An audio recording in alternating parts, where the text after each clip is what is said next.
आप जितना कम खाएंगे उतना ही आप सुखी रहेंगे। बाबा जी, जितना कम खाएंगे उतने ही आप सुखी रहेंगे, प्रसन्न रहेंगे, पेट नहीं फूलेगा, पेट में गैस नहीं बनेगी, रात्रि को सोने में भी आप सुखदा का अनुभव करेंगे। फोटो देख लो। हाँ, तो और भी वर्णन किया गया, हविष्यानेन कर्तव्यो एक बारम कथार्थम।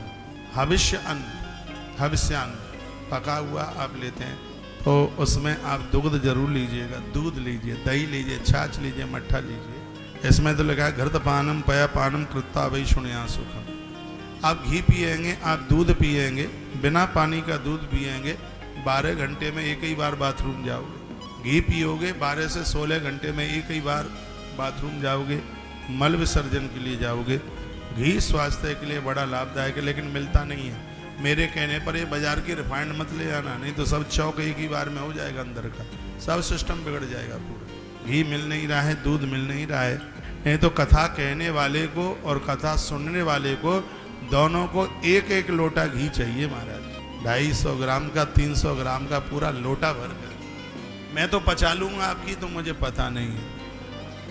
मैं तो 300 ग्राम पी जाऊंगा घी, और मुझे विश्वास है कोई दिक्कत भी नहीं होगी। क्या दूध तो मैं बहुत पीता हूँ, आश्रम में तो बहुत पीता हूँ, पूरे दिन दूध ही तो पीता रहता हूँ। दूध बड़ा अभ्यास में भी है, दूध से पूरी एनर्जी भी मिल रही है, ताकत भी मिल रही है। दूध के प्रभाव का मैंने अनुभव अपने इन 4 वर्ष में विशेष रूप से देखा है। दूध अपने आप में कोई पेय सिर्फ वस्तु ही नहीं, ये मरे हुए को जीवन दान देने वाला है, अमृत है। ये हड्डियों को दुखने नहीं देगा, आपकी बॉडी में कमजोरी का एहसास नहीं होने देगा, इसका प्रभाव है। मेरी बात माने, चाय कॉफी कम करें और घर में थोड़ी दूध की मात्रा आप बढ़ा। आगे फलाहारेण वा भावे एक भुक्ति न वा पुनः। जो नित्य फल लेते हैं, बुढ़ापा उनकी बॉडी पर, उनके शरीर पर ज़्यादा दृष्टि गोचर नहीं होता। एक फल रोज लीजिएगा। कुछ नहीं मिलता है तो 7-8 रुपया किलो का खीरा तो मिल ही जाएगा।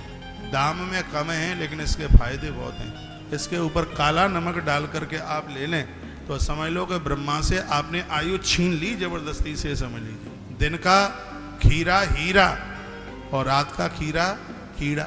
ये रात्रि का खीरा बिल्कुल ठीक नहीं है, और दिन का जो खीरा है किसी डायमंड से कम नहीं है। एक खीरा पेट में पहुंचे।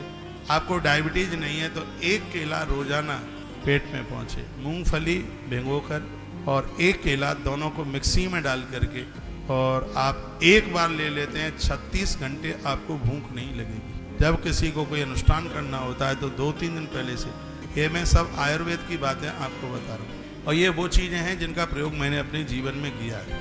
और कभी कभी मौका मिलता है तो मैं एक आध केला तो अभी भी ले लेता हूँ। मूंगफली के भीगे हुए दाने उसमें मिक्सी में डालकर उसका एक पेय टाइप का बन जाता है। यदि आपने एक बार ले लिया है तो 36 घंटे तक ये आपको भूख से बचा करके रखेगा। और सबसे बड़ी बात है, आप व्यर्थ का अन्न नहीं खाएंगे। व्यर्थ का आप अन्न नहीं खाएंगे तो ये आपकी बगलियां नहीं लटकेंगी, चमड़ा नहीं लटकेगा, कोलेस्ट्रॉल जैसी ये चीज़ें नहीं लटकेगी, बढ़ेंगी नहीं। फायदे में ये चीज़ें, एक आध फल तो आप रोज खाइए। यदि डायबिटीज नहीं है तो चीकू धरती का वरदान है।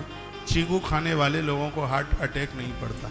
किसी की बाईपास सर्जरी हुई है तो डॉक्टर्स लोग उसको चीकू बताते हैं, दालचीनी का पानी बताते हैं। लेकिन यह ध्यान रखिएगा, इसमें मिठासता इतनी ज़्यादा है, चीकू खाते ही डायबिटीज का स्तर बढ़ता है, केला खाते ही डायबिटीज का स्तर बढ़ता है। इसलिए जिनको मधुमेह है उन्हें कुछ चीज़ों से बचना चाहिए।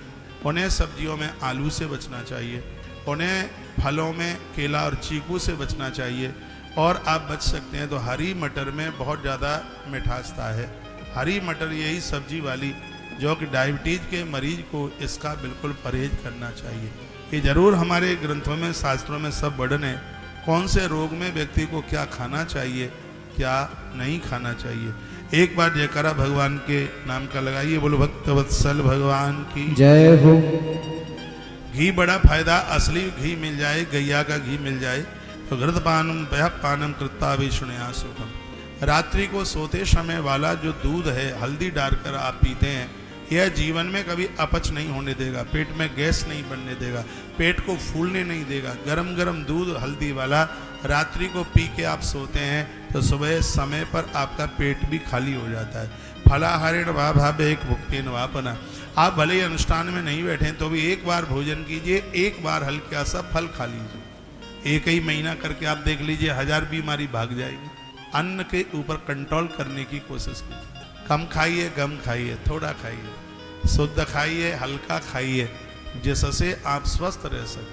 बहुत लोग तो दिन में 6 बार खा लेते और फिर भी ये कहते हैं हम कुछ खाते ही नहीं। नंदी की तरह मुंह पूरे दिन भर चलता रहता है और कहते हैं हम खाते नहीं। मैंने तो देखा है पड़े पड़े तो पापड़ खाते रहते हैं, खड़े खड़े आप पानी पीते रहते हैं। और मैं निवेदन करना चाहूँगा, जो खड़े खड़े पानी पीते हैं इससे जॉइंट की बीमारी होती है, ग्रीस कम होता है, जॉइंटों में सूखापन आ जाता है। इसलिए भूल करके भी कभी खड़े होकर के जल मत पीजिए, पानी मत पीजिए, नहीं तो हड्डियाँ जल्दी से कड़ाक कड़ाक करेंगी, दर्द होगा, आप जमीन पर बैठ नहीं पाएंगे और आप बिस्तर पर पड़े रह जाएंगे।